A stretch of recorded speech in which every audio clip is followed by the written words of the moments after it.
C'est cruel, cruel pour mes joueurs. Donner autant d'énergie, autant de concentration, autant de détermination face à cette belle équipe et être sanctionné dans la dernière minute, c'est cruel. Mais un peu à l'image du match championnat. Hein. Mais cette fois-ci, on était en infériorité numérique. Donc, même si le PSG a eu pas mal de situations, notamment dans les 25 premières minutes, où on a beaucoup souffert à cause du talent de ces joueurs. Ensuite, quand ils ont commencé un peu à reculer, en deuxième partie de la première période, on a eu beaucoup plus de possession, beaucoup plus de situations. On a été pas assez déterminé à mon goût sur un plan offensif en première période. Après, la deuxième période est plus que satisfaisante. On a le mérite de revenir au score. On est bien positionné, mais on a affaire à une équipe qui est évidemment bien très forte, avec beaucoup d'individualités de top niveau. Et voilà, on les a poussés, jusqu'au bout, maintenu jusqu'au bout le suspense. Il manquait 2 minutes pour avoir 10 minutes de plus de suspense pour les tirs au but. Malheureusement, ça n'a pas été le cas. Mes joueurs sont cruellement sanctionnés sur, je vous dis, cette dernière minute. Ils méritaient mieux. Mais, vous savez, dans le vestiaire, des gens m'ont dit on sort avec les honneurs. Ouais, mais on sort. Vous savez, les honneurs. Non, on sort. C'est cruel, c'est comme ça. Ça s'est joué sur les individualités sur la fin de match, essentiellement. La qualité des individualités. Bah oui. Oui, automatiquement, hein, les individualités, j'avais pas encore vu Cavani sans Ibra. Ben oui, Ibra, il peut être absent hein, de temps en temps, il peut récupérer. Voilà. Mais oui, mais on a essayé de les contenir, mais après, évidemment, que le talent fait la différence à un certain moment. Le talent vous permet d'être clairvoyant dans un moment où vous pouvez être fatigué. Le talent vous permet d'être clairvoyant, il a le geste juste. Ils ont le geste juste. Quand vous les pensez fatigués, ils étaient fatigués. Nous aussi, on était fatigués. Mais après, à ce niveau-là, ils ont le geste juste et ça se joue à pas grand-chose, vraiment pas grand-chose. C'est comme ça, c'est ralent. C'est rageant. Oui, c'est rageant. Christophe, le Paris Saint-Germain fait souffrir à peu près tous ses adversaires en championnat en France. En tout cas, comment vous expliquez que Saint-Etienne, à chaque fois, arrive à faire déjouer cette équipe, à ennuyer cette équipe? Il y a une recette miracle? Non, il n'y a pas de recette miracle. Simplement des joueurs qui ont pris confiance de par, évidemment, les succès de la saison dernière, de par le match que nous avons fait à domicile chez nous. Alors après, il y a une confiance, évidemment, qu'on essaie de reproduire ce qui a été bien fait lors de ces matchs-là, et on y arrive. Et donc, mais il y a aussi, psychologiquement, moi j'aime pas le terme bête noire, et c'est ça, mais à partir du moment où vous avez eu des bons résultats, des bonnes sensations, la mémoire est là, et vous essayez vous êtes en train de reproduire, même de manière des fois inconsciente, ce que vous avez fait de bien. J'ai que cette explication-là, il n'y a pas de secret sur un plan tactique, il n'y a pas de... ce qui est sûr, c'est qu'il faut oser faire les choses contre Paris. Et dans ce sens-là, j'ai des joueurs qui sont culottés, qui osent. Et alors, des fois, on est sur le fil du rasoir, parce que bon, autant on est allé jusqu'à 120 minutes, autant ça peut être plié en 25 minutes. On a eu... on a eu un grand Stéphane Ruffier qui a été décisif sur des face-à-face, sur des tirs. On aurait pu être sanctionné au bout de 25 minutes et dire le match, allez, il s'arrête.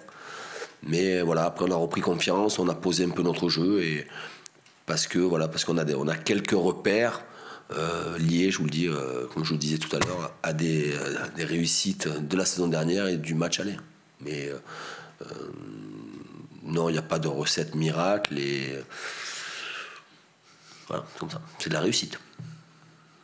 Vous l'avez dit, malgré ce bon match, vous sortez, vous perdez d'entrée votre trophée. J'imagine que c'est une grosse déception. Oui, c'est une grosse déception.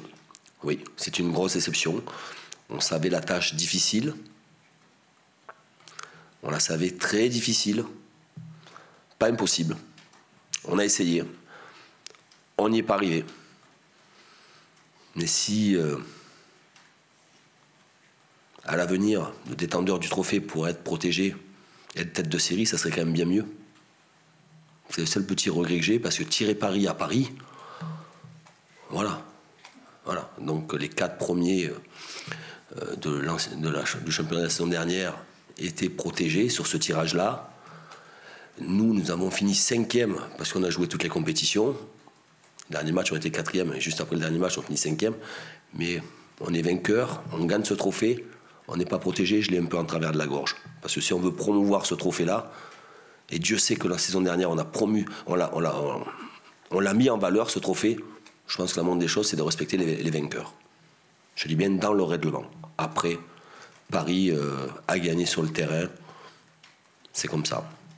Voilà, on va essayer de rentrer tôt parce qu'on rejoue samedi face à Nantes, qui évidemment doivent se satisfaire de ce scénario, défaite, déception, fatigue. Mais on va remobiliser les énergies, on va rebooster tout ça, et on va essayer de faire, on va faire un gros match contre Nantes, on va être déterminé à vouloir l'emporter face à un concurrent direct. Voilà, je vous souhaite à tous de passer de bonnes fêtes de fin d'année. Attention au chocolat et au foie gras. Bonsoir bye à bye. tous. On va commencer directement par les questions, s'il vous plaît. Bonsoir. Est-ce que la satisfaction de la qualification participe plus vite à la fatigue? Je l'espère. Effectivement, on peut penser que le fait d'avoir remporté ce match-là nous fasse récupérer un petit peu plus vite. Même si je pense qu'on a eu une débauche d'énergie pour ce match-là, pour gagner ce match-là qui a été importante. Mais voilà, on a joué ce match pour le gagner, on y est arrivé. On a mis beaucoup de temps puisque l'équipe de Saint-Étienne a été coriace, comme d'habitude si j'ose dire. Mais on a finalement battu cette équipe de Saint-Étienne qui nous donne vraiment du fil à retordre. Il a fait un grand match aujourd'hui. Il y a tout eu dans son match. Il y a la combativité, mais ça, il a quasiment tous les matchs. Il a aujourd'hui, techniquement, je pense qu'il a réalisé un très très très bon match. Et puis, comme tous les buteurs, il faut que ça se finalise par des buts. Et aujourd'hui, il en a 2. Donc voilà, c'est un grand match de sa part. Mais je pense qu'on a fait un bon match aussi. Globalement, on a fait un bon match. Je pense qu'on aurait aimé finir ce match-là dans le temps réglementaire. Mais Saint-Étienne y a toujours cru. Il a été récompensé par son but. Et après, c'est devenu vraiment difficile. On sentait que chaque équipe avait la possibilité, à chaque action, de marquer un but. Quel retard est-ce qu'il a? Rien. Il n'a pas pris un coup? Non. Il n'est pas sorti sur blessure? Non. Donc rien de... Non, c'était prévu, même son remplacement. Donc, on a fait ce qui était prévu sur Thiago. Mais il n'est pas sorti sur blessure, non.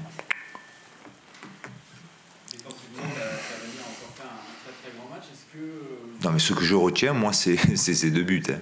Moi, je veux bien qu'ils défendent, ça nous fait plaisir, ça fait plaisir à l'équipe, ça fait plaisir, je pense, au public, parce que ils sont très friands de ce repli défensif. Mais moi, ce que je retiens de Cavani aujourd'hui, c'est ces 2 buts. Et le match dans sa globalité. Voilà. Mais est-ce qu'en tant que technicien, vous n'êtes pas parfois tenté de lui dire faisant un petit peu moins des... Mais non, mais on ne peut pas faire ça. On ne peut pas faire ça, c'est dans sa nature. Dans sa nature.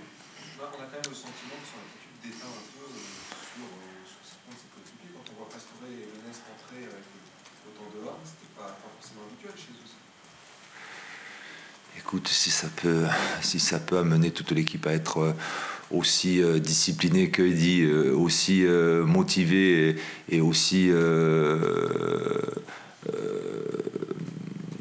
dans l'état d'esprit être concerné par le replacement défensif, je suis preneur, sans problème.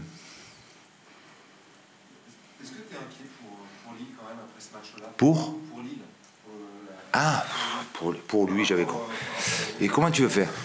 Mais qu'est-ce que tu veux faire? Tu veux dire à la 90e minute, on arrête parce qu'on veut pas jouer sur toutes les prolongations, parce qu'on a un match contre Lille? Non, c'est pas je veux savoir ton... Ben non, mais bien sûr qu'on aurait aimé ne pas faire les prolongations. Mais on les a fait, qu'est-ce que tu veux que je te dise? Donc on va essayer, maintenant elles sont faites. Les prolongations ont été jouées. À un moment donné, on avait un joueur qui se plaignait des crampes, un joueur qui se plaignait de la cuisse. Qu'est-ce que tu veux faire? Bien sûr qu'on aurait aimé un autre scénario. Mais je pense que ça aurait été pire, parce que le scénario aurait pu être le même en perdant. Donc là, tu as gagné. On dit que quand tu gagnes, tu récupères un petit peu plus vite. C'est ce que vous m'avez dit en début de conférence de presse. Vous sentez vos hommes vraiment fatigués à ce moment? Pas spécialement, pas spécialement. Pas spécialement, on essaye de faire tourner les joueurs au milieu, où c'est quand même l'endroit, le lieu où on court le plus. Après, on a quelques petits problèmes comme tous les effectifs. Mais c'est vrai qu'on est Paris Saint-Germain, on veut gagner tous les matchs. Alors il y a d'autres équipes qui sont éliminées de la Coupe de la Ligue et qui se préparent tranquillement pour le match de championnat, pour un match de championnat. Qu'est-ce qu'on fait? On le savait, ça. Vous êtes un coach satisfait ce soir? Oui. Trophée des champions, Oui. qualification pour la Ligue des Champions. Oui, parce que c'était pas évident, ce match-là n'était pas évident à préparer. Mais je pense que voilà, les joueurs étaient vraiment concernés. Ça s'est vu, il n'y a qu'à voir la joie qui était dans les vestiaires. Je pense que les joueurs voilà, ont eu une débauche d'énergie. Ils voulaient gagner cette équipe de Saint-Etienne qui vraiment est dure à gagner contre Paris. Et voilà, ils étaient vraiment satisfaits. Voilà. Et le staff aussi, bien sûr. Je voulais plus parler des objectifs qui sont remplis là, cette première partie. Oui, mais les objectifs, on les connaît. Vous les connaissez, je les connais. Il y a des objectifs prioritaires, mais tout est un objectif. Alors la Coupe de la Ligue, c'est un objectif. C'est peut-être pas le premier objectif de Paris Saint-Germain, mais c'est un objectif. Quand on joue à Paris, qu'on joue au Parc des Princes, devant 45 000 personnes, on se doit de jouer pour gagner. Si on ne le fait pas, vous n'allez pas comprendre, personne ne va comprendre. Et ce soir, on a joué pour gagner, je pense. Oui, je crois pas, j'en suis sûr. Si, Bordeaux, Paris, Lyon, Marseille, Troyes, Évian et Nantes, Nice. Pas un tirage facile, finalement, vous allez là-bas. Mais vu les équipes, rien n'est facile. Rien n'est facile. Laurent, un mot sur l'entrée de Pastore qui a été très intéressant. Il est intéressant quand il rentre parce qu'il amène de la technicité. Il est capable, je vous le dis, de donner des bons ballons au bon moment, au bon endroit. Donc ça, il a en lui. Après, il faut qu'il se mette dans la tête qu'il peut être un joueur majeur et important de l'équipe. Après, c'est compliqué parce qu'il y a des échéances et parce qu'il y a du monde et parce que l'équipe a avancé durant sa blessure. Donc voilà, il faut être patient. Et si il est patient et s'il a une bonne condition physique, s'il travaille bien à l'entraînement, il aura des opportunités, ça j'en suis sûr. C'est pour ça qu'on essaye de se qualifier dans le maximum de compétitions, pour avoir le maximum de matchs, pour que des joueurs qui jouent un peu moins en ce moment puissent avoir l'opportunité de jouer. Et Lucas, c'est un joueur qui est fabuleux et qui en même temps peut te donner quelques énervements, non? Moi j'aurais aimé qu'il marque. Ah oui, non, mais pas loin en football, ça sert à rien, pas loin. Donc c'est bien, il se procure les occasions. Dans la finition, il doit encore progresser, et on le sait. Alors du jour au lendemain, ça ne va pas devenir un buteur, mais il faut qu'il soit exigeant lui-même devant le but, parce que c'est un garçon qui a la capacité de se procurer des occasions, mais il faut qu'il les concrétise, ou qu'il en concrétise quand même un pourcentage plus élevé que ce qu'il est actuellement. Ah, tu peux rajouter des joueurs. Hein. Donc voilà, je l'ai dit ça il y a quelques temps, on a des gens qui marquent des buts, qui ont toujours marqué des buts, qui ont marqué des buts avant de venir au Paris Saint-Germain, qui en marqueront s'ils vont ailleurs après le Paris Saint-Germain. Mais il y a des joueurs qui dans les stats, il faut qu'ils s'améliorent. Parce qu'un attaquant, c'est bien beau, mais à la fin, c'est les stats qui comptent pour un attaquant.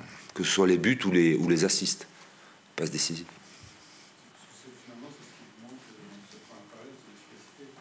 Ouais, mais quand tu dis efficacité, on a l'équipe qui marque le plus de buts. À 2-0, 3-0, le match est terminé. On le sait. On le sait. On doit être un peu plus efficace dans ce domaine-là, même si on marque quand même énormément de buts.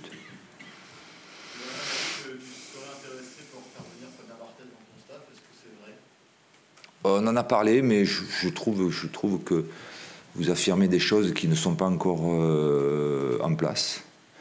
On y a songé, on y songe d'ailleurs. C'est pour voir quel rôle exactement? À mon avis, ça serait pour le même rôle qu'il tenait avec l'équipe de France quand je suis arrivé. Parce que n'oublions pas qu'il était déjà consultant des gardiens quand je suis arrivé en équipe de France. Moi, je l'avais conservé parce que c'est un ami, comme vous le savez. Et je trouve que l'expérience qu'il a du plus haut niveau pourrait être profitable aux gardiens qui sont à Paris cette année. Voilà. Est-ce que ça se fera? J'en sais rien. Pour tout vous dire la vérité, j'en sais rien. Fabien a envie de le faire. Faut-il voir si le Paris Saint-Germain a envie de le faire, si on a envie de le faire maintenant ou peut-être un petit peu plus tard. C'est pour ça qu'il n'y a rien de définitif pour l'instant. Comment évolue la blessure de Maxwell? C'est une blessure qui évolue lentement.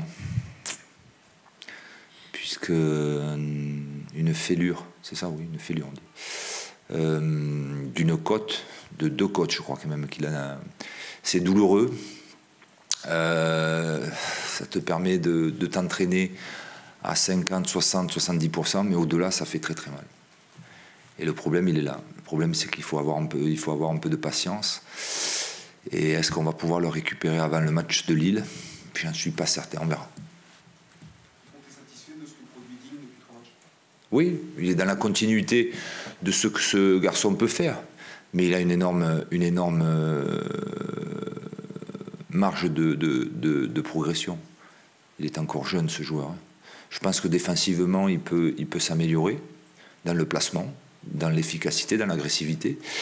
Et je pense qu'offensivement, il n'est pas encore décisif comme il pourrait l'être. Mais il progresse, ce garçon. Puis il est intéressant parce qu'il est travailleur. On a une dernière question, messieurs. Ce soir, c'est une revanche sur la Saint-Etienne par rapport à l'année dernière? Oh, non, enfin, moi, je n'ai pas de sentiment de revanche.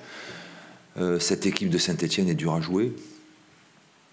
Il n'y a pas que le Paris Saint-Germain qui a des difficultés à battre Saint-Etienne. Saint-Etienne fait partie vraiment des bonnes équipes du championnat, avec des bons joueurs, avec une idée directrice qui est de produire du jeu.